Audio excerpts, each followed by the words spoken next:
இந்த காரணம் தான் டயாபெட்டிஸ்க்கு முக்கியமான காரணம் அப்படின்றது. டயாபெட்டிஸ் பத்தி சொல்லணும் அப்படின்னா நீங்க சாப்பிடுறது எல்லாமே சக்கரை தான். ஓகேங்களா, சாப்பிட்டு மென்னு முழுங்குறீங்க, உள்ள போய் செரிமானம் ஆகுது. ஓகேங்களா, கணையத்தால இன்சுலினை சரி வர சுரந்து கொடுக்க முடியல, நீங்க சாப்பிடுற சாப்பாடுல இருக்கக்கூடிய குளுக்கோஸ் ஏத்த மாதிரி ஈக்குவலா சுரந்து கொடுக்க முடியல அப்படின்னா அது டைப் 2 டயாபெட்டிஸ். என்னால இன்சுலினே சுரக்க முடியலப்பா அப்படின்னா டைப் 1 டயாபெட்டிஸ். ரொம்ப சிம்பிளா முடிஞ்சிச்சு. கேரம் போர்டு விளையாடுறீங்க இல்லையா, கேரம் போர்டு பவுடர் பேர் தெரியுமா உங்களுக்கு? போரிக் ஆசிட் பவுடர் சொல்லுவாங்க. அந்த போரிக் ஆசிட் கண்டென்ட் தான் மேல தூவி விடுவாங்க. ஒயிட்னஸ் டேப்லெட்ஸ் அடியில் வச்சிருவாங்க. செல்லு புழு பூச்சியே உற்பத்தி ஆகும். முடிஞ்சு சொல்லி முடிஞ்சு அவ்வளவு சக்கரை வந்துருச்சு. என்னைக்கு ஒயிட் சுகர் வர ஆரம்பிச்சதோ அன்னைக்கு தான் எல்லா பிரச்சனையும் ஆரம்பிச்சு. ஒரு பெண் சுகாதாரமற்ற சூழ்நிலையில பல ஆண்களுடைய உடலுறவு வச்சுக்கிட்டாங்க அப்படின்னா அவங்க பிறப்புறுப்புல தொற்று ஏற்பட்டு நம்ம சராசரி ஒரு ஆண் நல்ல ஆரோக்கியமா இருக்கக்கூடிய ஒரு ஆண் போய் அவங்களோட உடலுறவு வச்சுக்கிட்டாங்க அப்படின்னா அவங்களுக்கு அந்த தொற்று இவங்களுடைய ஆணுறுப்புல ஏற்படும். கணையத்தை பாதிக்கும் போது அவங்களுக்கு சர்க்கரையோட அளவு கடுமையா வரும். இது பாத்தீங்கன்னா பெண்கள் மாதவிடாய் நாட்கள்ல கணவர் உடலுறவு வச்சுக்கிட்டாங்க அப்படின்னா அங்கேயே தொற்று ஏற்படும். அங்க தொற்று ஏற்பட்டு அவங்களுக்கு அந்த பாதிப்பு இல்லாம அவங்க உடலுறவு வச்சுக்கிற அவங்க மனைவிக்கும் சேர்த்து அந்த பாதிப்பு ஏற்படும். 2 பேருக்குமே சக்கரை கூடியது. இதுக்கு பேர் பிரமேகம். இதற்கு மருத்துவம் இல்லாம மருத்துவம் எடுக்காம ஒண்ணுமே பண்ண முடியும்.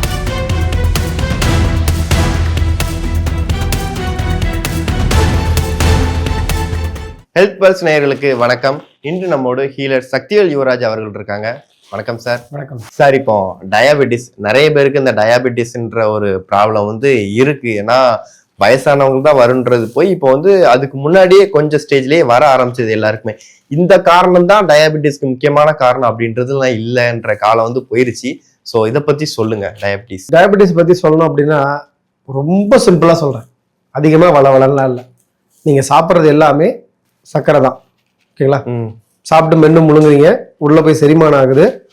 ஓகேங்களா, கணையத்தால இன்சுலினை சரி வர சுரந்து கொடுக்க முடியல, நீங்க சாப்பிட்ற சாப்பாடுல இருக்கக்கூடிய குளுக்கோஸுக்கு ஏற்ற மாதிரி என்னால இன்சுலின் சுரந்து கொடுக்க முடியல, ப்ராப்பரா அதுக்கேற்ற மாதிரி ஈக்குவலா சுரந்து கொடுக்க முடியல அப்படின்னா அது டைப் 2 டயாபெட்டிஸ். ஓகேங்களா, என்னால இன்சுலினே சுரக்க முடியலப்பா, என்னால அந்த ப்ரொடக்ஷனே என்னால பண்ண முடியல அப்படின்னா டைப் 1 டயாபெட்டிஸ். ரொம்ப சிம்பிளா முடிஞ்சிருச்சு. நீங்க சாப்பிட்றது எல்லாமே சக்கரை தான், உள்ளுக்குள்ள போகுது, செரிமானம் ஆகுது, குளுக்கோஸா கன்வெர்ட் ஆகுது. குளுக்கோஸா கன்வெர்ட் ஆனே எவ்வளவு குளுக்கோஸா கன்வெர்ட் ஆகுதோ அதுக்கு ஈக்குவலா இன்சுலின் கிடைச்சது அப்படின்னா உங்களுக்கு டயாபெட்டிஸே கிடையாது. நீங்க அதிகமா குளுக்கோஸ் உற்பத்தி ஆகுது ஆனா இன்சுலினோட அளவு குறையுது அப்படின்னா அது டைப் 2 டயாபெட்டிஸ். டைப் 1 இன்சுலினே சுரக்கல. கிளியர் கட்டா புரிஞ்சிருச்சா உங்களுக்கு? சிம்பிள், அவ்வளவுதான். இதுல குறிப்பா பாத்தீங்க அப்படின்னா ஏன் இன்னைக்கு எங்கேஜ்ல வரவங்களுக்கு இருக்குன்னு ஒரு கொஸ்டின் முன் வச்சிங்க இல்லையா? ஏன் அப்படின்னா நீங்க சாப்பிடுற உணவுகள் எதுவுமே உணவா? கலப்படமான உணவுகள் எல்லாம் சாப்பிடுறீங்க. கலப்படமான உணவுகளை சாப்பிட்டு ஆரோக்கியமா வாழணும் அப்படின்னா நடக்குமா? நடக்காது இல்லை. அதுதான் காரணம். உணவு பழக்கம் தான் முக்கியமா அதுக்கு காரணமா இருக்கா? இப்போ ஒரு நெல் விதைக்கிறோம், விதைச்சு அதை அறுவடை பண்ற வரைக்கும் வச்சுக்கோங்க. எத்தனை மருந்து அடிக்கிறாங்க? அதுக்கு உதாரணமா சொல்றேன், பூச்சி மருந்து அடிப்பாங்க, அந்த நெல்லுக்கு நிறைய விளைச்சல் வருவதுக்காக மருந்து அடிக்கிறாங்க. அதெல்லாம் கூட ஒரு கேட்டகரியில விட்டுறலாம். அந்த நெல்லை அறுவடை பண்ணதுக்கு அப்புறம் மில்லுக்கு எடுத்துட்டு போறாங்களா? அரைக்கிறதுக்கு மில்லு எடுத்துட்டு போறாங்களா? அந்த ஊற வைக்கிற தண்ணியில இருந்து அதை அரைச்சி எடுத்து வெளியே வரும்போது அரிசி வெள்ளையா வரும், பல வெள்ளையா வரும். ஆனா நீங்களே விவசாயம் பண்றவங்களா இருந்தா நெல் எடுத்துட்டு போய் வேவிச்சு அரைச்சு பாருங்க, அரிசி பழுப்பு மஞ்சள்ல தான் வரும். இவ்வளவு பியூரா ஒயிட் வரதுக்கு காரணம் என்ன? நீங்க கேரம் போர்டு விளையாடுறீங்க இல்லையா? ஆமா. கேரம் போர்டு பவுடர் பேர் தெரியுமா உங்களுக்கு? போரிக் ஆசிட் பவுடர் சொல்லுவாங்க. அந்த போரிக் ஆசிட் கண்டென்ட் தான் மேல தூவி விடுவாங்க. ஒயிட்னஸ் அது மேல அதுக்கு அந்த குடும்பம் பத்தாதுன்னு அரிசியில செல்லு புழு பூச்சி வண்டு பிடிக்காம இருக்கிறதுக்கு வைப்பாங்க, மருந்து வைப்பாங்க. சல்பனமைட் டேப்லெட்ஸ்.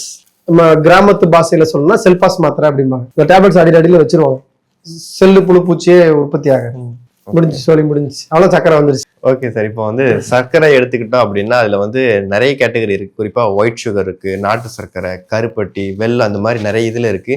அதுல இப்ப நிறைய பேர் ஒயிட் சுகர் அவாய்ட் பண்ணிட்டு இப்போ நாட்டு சர்க்கரை இந்த ரேஞ்சுக்கு போயிடுறாங்க.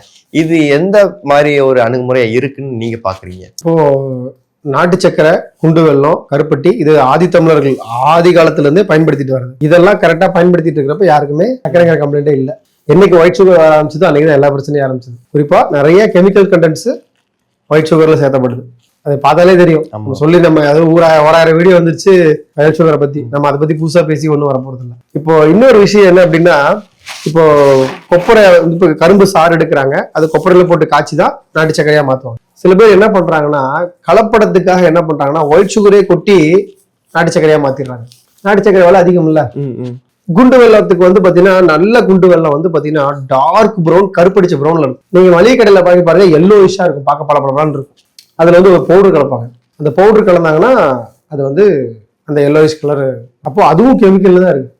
அப்போ எது முதல் தரமான உணவுப் பொருளுங்கிறத முதல்ல கண்டுபிடிக்க தெரியணும். முதல்ல ஒருத்தர் நோய் இல்லாம வாழணும் அப்படின்னாலே முதல்ல அவனுக்கு உணவு பழக்கங்கிறத விட்டுருங்க, முதல்ல எது உணவுங்கிறத முதல்ல தெரிஞ்சுக்கணும்.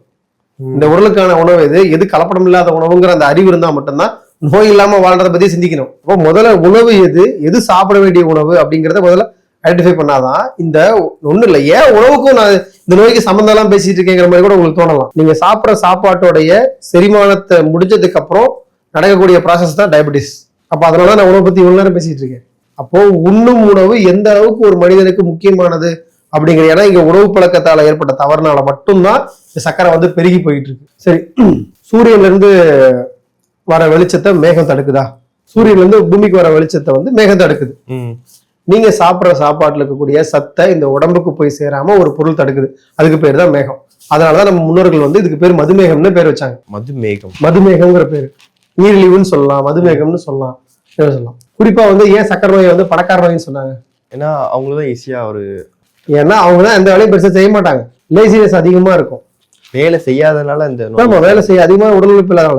இப்ப இங்க என்ன தெரியுமா பிரச்சனை? இங்க எல்லாருமே அதிகமா சத்துள்ள சாப்பிடணும்னு சொல்லிட்டு நிறைய வாங்கி சாப்பிடுறாங்க.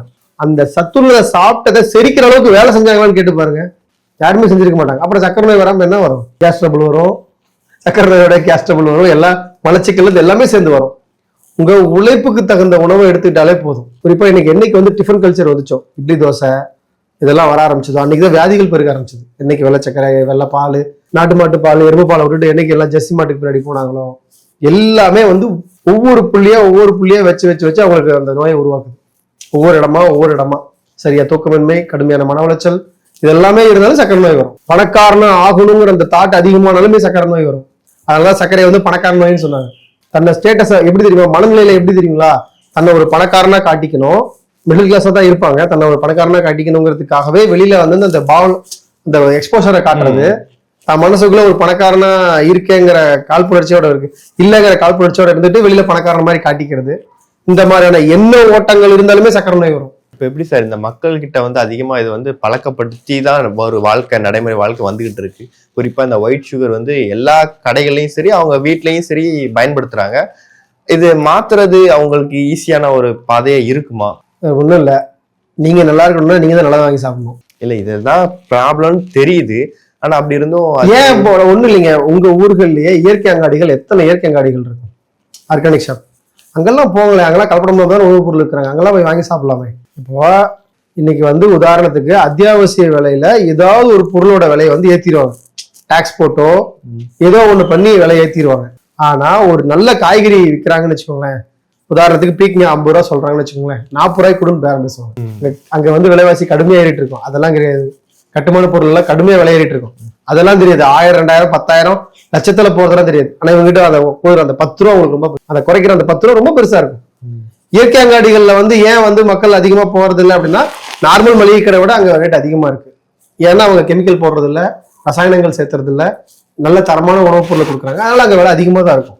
சாதாரண காரும் காரு தான், ஆடி பென்ஸ் கார்ல போனாலும் காரு தான், எல்லாமே காரு தான். ஏன் அதை சூஸ் பண்றாங்க, இதை சூஸ் பண்றது இல்லைன்னா கன்வீனியன்ட், அவங்க சொகுசுக்கு அதுக்கு அந்த மாதிரி தான். சேம் இதே மாதிரி தான், நல்ல தரமான உணவுப் பொருள் வேணும்னா விலை அதிகமா கொடுத்துதான் வாங்கி ஆகணும். அப்போ இங்க அடிப்படையில உணவுக்காக செலவு பண்றதுக்கு இங்க யாருமே தயாரா இல்லை, இதனாலே சக்கரை நோய் வருது. அதுவும் உண்மைதான், இல்லைன்னு மறுக்கிறீங்களா? சரி, இப்ப நீங்க சொல்லி இருக்க இந்த உணவு பழக்கத்தால மட்டும்தான் இந்த சர்க்கரை நோய்ங்கிறது வருதா, இல்ல வேற ஏதாவது காரணத்தினாலையும் வருதா? சர்க்கரையில வந்து இப்போ வெண்ணியான உலகம் சொல்றது இந்த நான் டைப் 1 டைப் 2 டயபிட்டிஸ் பார்த்துட்டோம். இன்னொரு விதமான சர்க்கரை இருக்கு, இதுக்கு பேர் வந்து மதுமேகம். இன்னொன்னு நான் சொல்ல போது வந்து பிரமேகங்கிற ஒரு நோயை பத்தி, அது மதுமேகத்தோடைய இன்னொரு வேர்ஷன் தான் வந்து பிரமேகங்கிறது. இது எதனால வருது அப்படின்னு பாத்தீங்கன்னா, ஒரு பெண் சுகாதாரமற்ற சூழ்நிலையில பல ஆண்களுடைய உடலுறவு வச்சுக்கிட்டாங்க அப்படின்னா அவங்க பிறப்புறுப்புல தொற்று ஏற்பட்டு, நம்ம சராசரி ஒரு ஆண் வந்து நல்ல ஆரோக்கியமா இருக்கக்கூடிய ஒரு ஆண் வந்து போய் அவங்களோட உடலுறவு வச்சுக்கிட்டாங்க அப்படின்னா அவங்களுக்கு அந்த தொற்று இவங்களுடைய ஆணுறுப்புல ஏற்படும். ஓகேங்களா? இப்போ சிறுநீரகத்தை நீங்க பாத்திருக்கீங்க, வளைஞ்ச மாதிரி இருக்கும், ஒரு நரம்பு கீழே வெளியே வரும். இப்போ சிறுநீரகத்தோடைய அந்த நரம்பு முடிகிற இடமும் பிறப்புறுப்பு தொடங்குற இடமும் ஒரே இடம் தான். அந்த நரம்பு முடியும், பிறப்புறுப்பு தொடங்கும், பிறப்புறுப்போட நரம்பு தொடங்கும். அப்போ பிறப்புறுப்புல ஏதாவது ஒரு இன்ஃபெக்ஷன் ஏற்பட்டுச்சு அப்படின்னா அது டைரக்டா சிறுநீரகத்தை போய் பாதிக்கும். சிறுநீரகத்தோட வேலை என்னன்னா, நம்ம சாப்பிட்ற சாப்பாட்டுல இருக்கக்கூடிய நீர் சத்தை பிரிச்சுட்டு, நம்ம தண்ணி குடிக்கிற முடியாது அதுல கூடிய நீர் சத்தை பிரிச்சுட்டு கழிவுகளை வெளியே அனுப்புறது, ப்ராப்பரா பிரிச்சு அனுப்புறது. சிறுநீரை வந்து நம்ம சிறுநீர் பைக்கும் உணவுல இருக்கக்கூடிய கழிவுகளை வந்து மலக்குடலுக்கும் நம்ம அனுப்பி கொடுத்துரும். இப்போ கிட்னில போய் இந்த கிருமிகள் காயத்தை ஏற்படுத்தும், புண்களை ஏற்படுத்தும். இந்த புண்கள் ஏற்படுறதன் மூலியமா பிளட் இன்ஃபெக்ட் ஆகும். பிளட் இன்ஃபெக்ட் ஆகும்போது இது வந்து கணையத்தை பாதிக்கும். கணையத்தை பாதிக்கும் போது அவங்களுக்கு சர்க்கரையோட அளவு கடுமையா உயரும். இது வந்து பாத்தீங்கன்னா பெண்கள் மாதவிடாய் நாட்கள்ல கணவர் வந்து உடல் வச்சுக்கிட்டாங்க அப்படின்னா அங்கேயே தொற்று ஏற்படும். அங்க தொற்று ஏற்பட்டு அவங்களுக்கு அந்த பாதிப்பு இல்லாம அவங்க உடலுறவு வச்சுக்கிற அவங்க மனைவிக்கும் சேர்த்து அந்த பாதிப்பு ஏற்படுத்தும். 2 பேருக்குமே சக்கரை கூடிடும். இதுக்கு பேர் வந்து பிரமேகம். இதற்கு மருத்துவம் இல்லாம மருத்துவம் எடுக்காம ஒண்ணுமே பண்ண முடியாது. அது ஃபுல் அண்ட் ஃபுல் அதை பார்த்தீங்கன்னா எல்லாமே பாக்டீரியாஸால இன்ஃபெக்ட் ஆயிருக்கும் அவங்களுக்கு எல்லாமே. இதற்கு பேர் பிரமேகம். இதுக்கு மருந்து எடுக்காம கியூர் பண்ணவே முடியாது. இதுலயாவது நம்ம டயட்டை வச்சு ஏதாவது கொஞ்சம் மேனேஜ் பண்ணலாம், டயபெட்டிஸ் அளவு குறைச்சிக்கலாம். இதெல்லாம் எதுக்குமே கட்டுப்படாது. இதெல்லாம் கிருமிகளால இன்ஃபெக்ட் ஆனதுனால ப்ராப்பரான மெடிகேஷன் எடுத்தா மட்டும்தான் அது கியூர் ஆகுமே ஒழிய இட் இஸ் நாட் பாசிபிள். கடல்லே இல்லையா? அவங்களுக்கு இது தெரியுமா அந்த சிம்டம்ஸ்? ஏன்னா சர்க்கரை கண்டிப்பா தெரியும். ஆணுறுப்புல வந்து பயங்கரமான இன்ஃபெக்ட் இருக்கும், பாலமா வெடிச்சிருக்கும். இப்போ பூஞ்சா மாதிரி ஒயிட் கலர்ல வரும், ரெட் டாட்டாடா ஃபுல்லா ரெட் டாட்டாடா இருக்கும். யூரின் போகும்போது செமைய பயங்கரமா கடுமையான எரிச்சல் இருக்கும், மோஷன் போனாலும் கடுமையான எரிச்சல் இருக்கும். இது வந்து ஏன்னா அப்போதைக்கு என்ன பண்ணுவாங்கன்னா க்ரீம் போட்டுக்குவாங்க, 400 மேல க்ரீம் போட்டு அப்போதைக்கு மேனேஜ் பண்ணிக்குவாங்க. மற்றபடி இது ரொம்ப கொடூரமான இது பால்வினை நோயோட சேர்ந்ததுதான் இது. ஓகே சார், இப்போ இறுதியா ஒரு கேள்வி.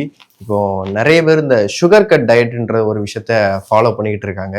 இது எந்த அளவுக்கு ஒரு சரியான இருக்கு? நான் ஒரு சுகர் டயட் சொல்லட்டுமா? நம்ம முன்னோர்கள் 120 வயசு வரைக்கும் ஆரோக்கியமா வாழ்ந்தாங்களா? 120 வயசு வரைக்கும் 10 வயசுல சோறாக்கி சாப்பிட்டு வீட்டை கூட்டிட்டு எல்லா வேலையும் செஞ்சுட்டு இருந்தாங்களா? அந்த உணவுகள்லாம் எங்க போச்சு? அந்த உணவு வாங்கி அந்த உணவுகளும் நம்ம இன்னைக்கு எடுத்து சாப்பிட்டோம் அப்படின்னா நம்மளும் நல்லா இருக்கலாமா? ஆனா 100 வயசு வரைக்கும் வாழ வேணாங்க, இருக்கிற வரைக்குமே நல்லா வாழ்ந்துட்டு போலாமா? போக முடியாதா? நான் என்ன கேட்கறேன், அந்த காலத்திலேயே நம்ம பர்ஃபெக்டா டயட் வச்சு வாழ்ந்துருக்காங்க. அதெல்லாம் இன்னைக்கு எடுத்துக்க தயாரா இல்ல, அதை பயன்படுத்த தயாரா இல்ல, காலத்துக்கு தகுந்த மாதிரி மாத்திக்க எடுத்துக்க தயாரா இல்ல. அப்ப இந்த சமூகம் வந்து எந்த டயட்டை ஃபாலோ பண்ணாலும் நான் அங்க வெளிநாட்டுல இருந்து அதை இறக்குமதி பண்றேன், வடநாட்டுல இருந்து கோதுமை இறக்குமதி பண்ணி சாப்பிட்றேன். அந்த காலத்துல யாருமே அதெல்லாம் திங்கவே இல்லையே, எல்லாரும் நல்லாதான் வேலை செஞ்சுட்டு இருந்தாங்க. இன்னைக்கு பிறகு குழந்தைக்கு கூட டயபெட்டிஸ் இருக்கு. ஏன்னா டயபெட்டிஸ் ஏன் இருக்குன்னா அம்மாவுக்கு அப்பாவுக்கு அந்த இம்பாக்ட் இருக்கு, அதனால குழந்தைக்கு அந்த இம்பாக்ட் காட்டுது. மரபு உணவுகள் மட்டும்தாங்க இதுக்கு ஒரே தீர்வு, மற்றபடி இது ஒண்ணும் இல்லை. எனக்கு தெரிஞ்ச வரைக்கும் இதுதான். ஓகே சார், ஏன்னா நம்ம அன்றாட சாப்பிட்ற சாப்பாடுல சுகரோட தேவை இருக்கணும். ஆனா அப்படி அந்த சுகரையே அவாய்ட் பண்ற மாதிரி இருக்கிறாங்களே, இவங்களுக்குலாம் இதை பத்தின புரிதல்? குறிப்பா வந்து பாத்தீங்கன்னா இந்த உணவு வந்து நம்ம சாப்பிட்ற உணவு வந்து செரிக்கிறதுக்கான சக்தியை அதிகமா கொடுக்கறது இனிப்பு சுவை கொடுக்கும். ஓகேங்களா? அப்ப இனிப்பு சுவையை எடுத்துக்காம போனா அவங்க செரிமானத்தோட தன்மை எப்படி இருக்கும், அவங்களோட மந்தத்தன்மை அதிகமா இருக்கும். இனிப்புங்கிறது ரொம்ப அவசியம். அந்த இனிப்பு அது என்ன மாதிரியான இனிப்புங்கிறது தான் விஷயமே இருக்கு. ரொம்ப டயர்டா ஃபீல் ஆவாங்க, ரொம்ப டயர்டா வீக் ஆவாங்க, காலைல புண்ணு வரும், காலைல புண்ணு வந்து சீக்கிரம் சரியாகாது, காலை வெட்டி எடுக்கிற மாதிரி இருக்கும், கண் பார்வை குறையும். இந்த மாதிரியான இம்பாக்டர்ஸ் எல்லாம் அவங்க நிறைய ஃபீல் பண்ணுவாங்க. எல்லாமே இதனாலதான் சத்து குறைபாடு, நோயோட தாக்கம் வீரியம் அதிகமா இருக்கனால அந்த பிரச்சனை ஏற்படும் அவங்களுக்கு. ஓகே, குறிப்பா இந்த சுகர் வந்தவங்க வந்து சிம்டம்ஸ் அப்படின்னா அவங்களுக்கு யூரின் அடிக்கடி போறது, நைட்டு யூரின் போயிட்டே இருக்கும், கடுமையா யூரின் போயிட்டே இருக்கும், ஸ்வெட் ஆகுறது. இப்போ அது இல்லாதவங்களுக்கும் ஸ்வெட் ஆகுறதுன்னா அது எந்த மாதிரியான? அது அவங்க உடம்புல நீர்க்கழிவுகள் அதிகமா இருக்குன்னு அர்த்தம். உடலால வெளியேற்ற முடியாத நீர்க்கழிவுகள் அதிகமா இருக்குன்னு அர்த்தம். மற்றபடி பயப்பட தேவையில்லை. மெயினா அந்த டயபெட்டிஸ் இருக்கிறதுனாலதான் ஸ்வெட் ஆகுறது, அது அந்த இதுல வராது, அப்படி எல்லாம் வராது. அது உடம்போடைய வாகு பொறுத்து இருக்கு, அதெல்லாம் யாரும் பயப்பட வேண்டாம். இன்னொன்னு ஒரு 6 months ஒன்ஸ் ஒரு HbA1c டெஸ்ட் எடுத்து பார்த்துட்டாங்கன்னா பெட்டரா இருக்கும். நாங்க பிஃபோர் ஆஃப்டர் ஃபாஸ்டிங்லாம் நாங்க வந்து பெருசா இது பண்ண மாட்டோம். HbA1c மட்டும் தான் டெஸ்ட் பண்ணிட்டு எவ்வளவு லெவல் இருக்கு, அப்போ 3 months ஆவரேஜ் சுகரோட லெவல் எவ்வளவு இருக்கு அப்படிங்கறது நம்ம 3 months ஆவரேஜ்ல பார்த்தோம்னாலே நமக்கு ஐடென்டிஃபை பண்ணிக்கலாம். ஓகே, உங்களுக்கு இந்த அளவுக்கு பாதிப்பு இருக்கு அப்படின்னு. நாங்க HbA1c மட்டும் தான் கன்சிடர் பண்றது. பிஃபோர் ஆஃப்டர் ஃபாஸ்டிங் வந்து நாங்க அந்த அளவுக்கு ஒன்றும் நாங்க எடுத்துக்கிறது இல்லை. HbA1c பார்க்கும்போதே அவங்களுக்கு தெரிஞ்சிடும். குறிப்பா வந்து ஒரு 10க்கு மேல போயிடுச்சு அப்படின்னா உடம்புலாம் இழைக்க ஆரம்பிச்சிடும், இடுப்போட அளவுலாம் சுருங்க ஆரம்பிச்சு அவங்களோட இம்பாக்ட் வந்து ரொம்ப அதிகமா இருக்கும். ஓகே சார், சர்க்கரை வியாதியை பத்தி நிறைய விஷயங்கள் ஷேர் பண்ணீங்க. தேங்க்யூ.